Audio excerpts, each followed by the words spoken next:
Back with another episode of Council Bluffs Today. Hi, I am Todd Studer, and coming up this weekend, it is Memorial Weekend, and it is also, finally, we are going to welcome the Wall That Heals into Council Bluffs and into Pottawattamie County.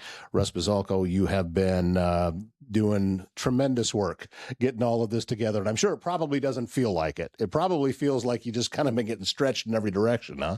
Exactly. Yeah. Thanks for having us, Todd. You've been a great supporter, and it's been a team effort from the very beginning. Yeah, I'm going to slide that microphone a little closer to you there so we can hear you just fine. But I was very honored when you asked me to come MC the opening ceremonies, but also just all of the work that has gone into this. Exactly. And from inception to where you were even going to apply to now, is it starting to feel surreal a little bit? It is a little bit. We're kind of the cat that caught the mouse, and we're dealing with that now. It's been a 17-month-long affair where we, as you mentioned, we started out with applying for it. It came up with the idea. Peg Becker, our administrator of the Veterans Office, came up with the idea and started the ball rolling. She worked with a Vietnam veteran, and she's always trying to think, how can we do things better and what more can we do? And the wall was a logical next step. We're bringing the wall here to the county for those especially who can't travel to DC and get to the wall. And we often say it's here for the county, but it's the region. We're here, and we're going to see visitors from Iowa, Nebraska, hopefully South Dakota, Kansas, Missouri. That's typically what usually happens when the wall comes to a town, and we bring in people from all around. But yeah, 17 months, there's been a great team, a great committee that's worked on it. I was just one small part of this, and we have everybody working from volunteers to marketing to logistics to donations, and you name it, the list goes on and on. You have been letting folks know about the process and everything that's going to be going on with this. And one of the biggest things is getting people to help. Yes. Now, where are you sitting with staffing and volunteers right now? Yeah, great question. Thanks for that. And with the volunteers, we're doing pretty well with the first half of the event weekend. We do need help with the overnight shifts because this is a 24/7 event. And people can visit the wall at night. And also we have to staff it and make sure people are there to help support. And so at nights, we need people. There's a 1 to 5 shift, I know. So if they go out to the website, it's pottia.gov/TWTH. And we'll try to get that in the comments as we talked about. So thanks for that. No, you bet. But also the other big area that we're going to need a lot of help with still for volunteers is the teardown. So come Monday at 2:00, everything is done. That's actually Memorial Day. So the wall needs to be packed up and get ready to be sent off to Reynolds, Indiana after that. They're going to be heading out. But Monday, 2:00, we still need a lot of volunteers if we can get them. What struck me as I was reading about the different levels of people that you needed to help, you stressed about this, that not only set up but also tear down, that there is a respect level that goes along with this. Yes. You're not just taking pieces apart and throwing it in a truck. That's not what's happening. And you are going to be training folks on how to do that and how to make sure that everyone is honoring what this means. Because you would think it's a replica. It's probably a whole lot smaller. It's not that much smaller. Not that much, no. No. Three-quarter size replica. Three-quarter size. So it's still, this is going to be an impressive thing to see over at Lewis Central. Mm-hmm. Yeah, we're thankful for our partners at Lewis Central. They've been great. As you mentioned, it's a three-quarter size replica, and it takes up pretty much the whole soccer field behind the school. The wall will get here on Wednesday, 1:00 out in Avoca.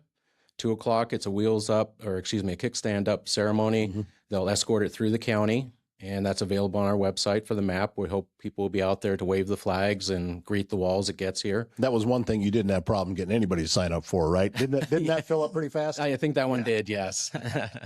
So it'll leave Avoca at 2, snake through the county, get here at Lewis Central, and that's on Wednesday afternoon. And there'll be some very, very minor setup. So come Thursday morning, 8:30, that's the big setup.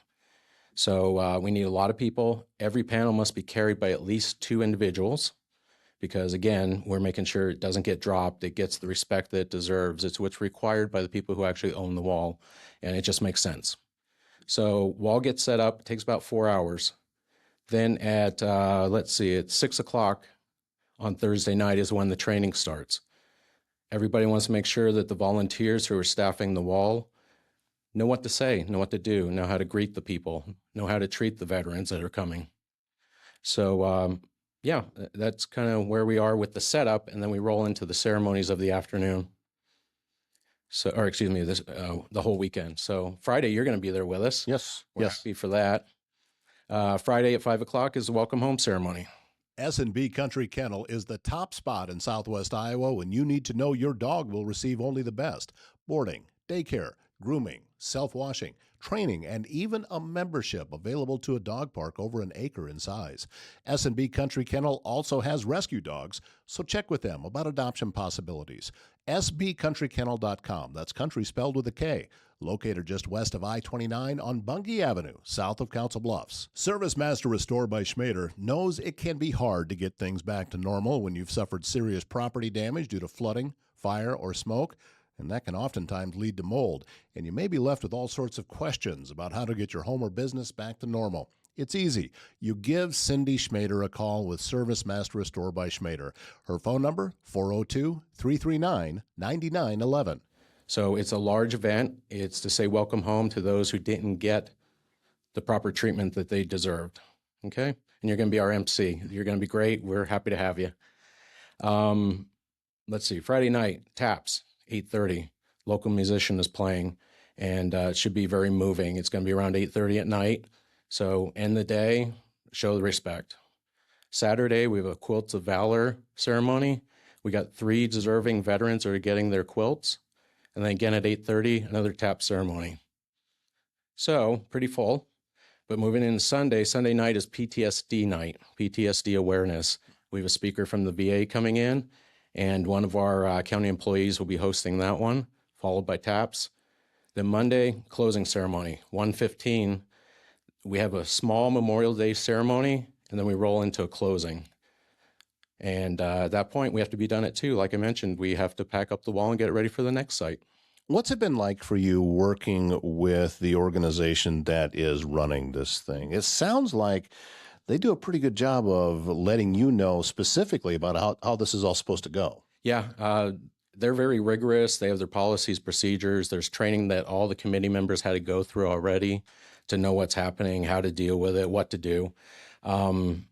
It's a big thing. I mean, it travels around the country all year long, or at least most of the year. From week to week, it goes to a different site, and they have to bring in other people, train them, get them ready, put up the wall, honor the veterans, and heal those that are still with us. How is the sleeplessness been for you?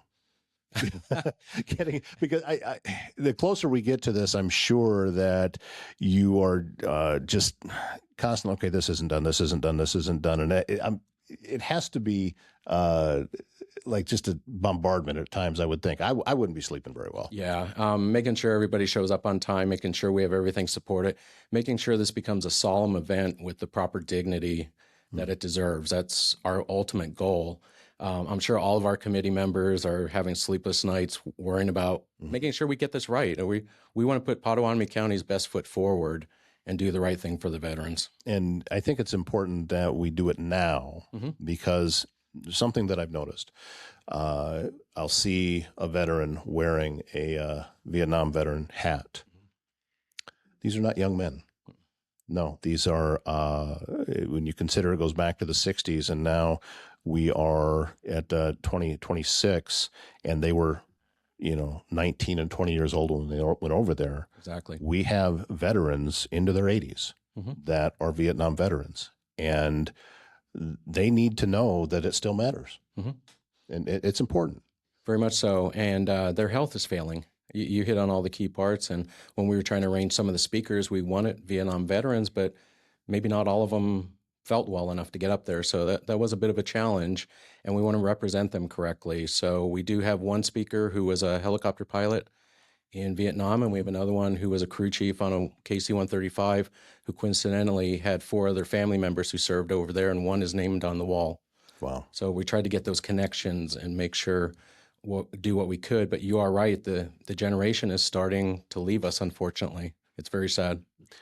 You talked earlier about the procession going through the county. Why is it important to do that? Again, it's to show respect, also increase awareness, in my opinion.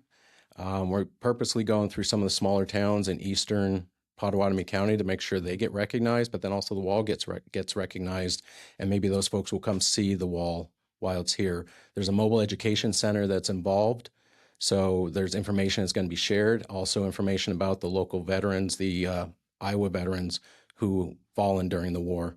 They should be highlighted. That's something that the owners of the wall will take care of and make sure they help highlight for us. But yeah, the motorcade is going to snake through the county, and we're going to try to raise awareness. If you're looking for a laid-back spot with great food and even better company, it's the Mile Away on Old Lincoln Highway north of Council Bluffs.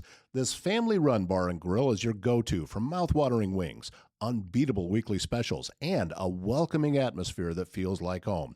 So, if you're catching a game, enjoying one of those specials, or just unwinding after a long day, the Mile Away has you covered. Open every day, Tuesday through Sunday at 8 for breakfast, and don't forget them at lunch and dinner time as well. It's the Mile Away, Old Lincoln Highway, north of Council Bluffs. Technology should work for you, not against you. At ThinkSpace IT, they provide expert IT solutions to keep your business running smoothly and securely. From cybersecurity and cloud services to network management and tech support, they simplify IT so you can focus on what matters most. Stay protected, stay connected, stay ahead. Visit ThinkSpaceIT.com. And you touched on it before too, but yes, it is. This event is located in Council Bluffs, but this is not a Council Bluffs event. Exactly. This is wider spread than that. And I think that's probably part of the reason that take it around. And my guess is many already know it's coming through. Okay. And they're going to be out there to see it because they want to be able to see this. And plus, with the motorcade and the procession that's going to be attached to it, probably going to be kind of impressive. I think so. I hope so. Yeah. Yeah. And the wall itself, too, once it gets here, if you've ever been to the one in D.C., it's a very moving situation. And we're going to try and replicate that to the best of our ability here. And again, solemn, dignified. We're kind of almost bringing a cemetery to the area where it needs that level of respect and honor. So, yes. And we hope we get visitors from all the surrounding states to come in, because we know some people can't make that travel distance to D.C., and either financially or physically. Well, grateful for all of the work that you put into it so far. I know you're not done. No, the whole team has a lot to do yet. Yeah. Taking vacation next week? Maybe just sleeping. Back to your original point. Yeah, that would be great. So once the opening ceremonies are done, then it's just open 24 hours a day. Yep. Anytime that anyone wants to stop out, they'll receive some instructions on what to do. I know you can take rubbings off the wall too, right? Yes, there'll be an information tent where if you need to look up a specific veteran, you can see what panel they are on, what line number, things like that. And also you can do the kind of etching pencil transfer. And there'll be people there to help with that. There'll also be the paper and the pencil should be there too. Or they will be there too. Right. One of the things that always impressed me about the wall in Washington, D.C. when it was constructed, and I remember when this was just going in, was they did not put names in alphabetical order. Correct. Because, and I think that it actually helps. And I think that it makes it even more moving. Because if I remember right, weren't they put down in as they were killed? Yes, it starts with the center and goes to the right, and it goes chronological order and then moves over to the left side. They call it the east and west. Right. Correct. Yeah. So I think that actually adds to it. It does. And you get a better feel for what actually happened. It's not, if they were just in alphabetical order so you could find the name, I think it would feel too generic. Yes. And if you've either been to the wall in D.C. or the one that we're going to have here, the wall that heals, you feel dwarfed by the situation. That wall towers over you, and then you realize that every inscription on there is a name of somebody who died. Over 58,000 men, along with 8 women, are named on the wall.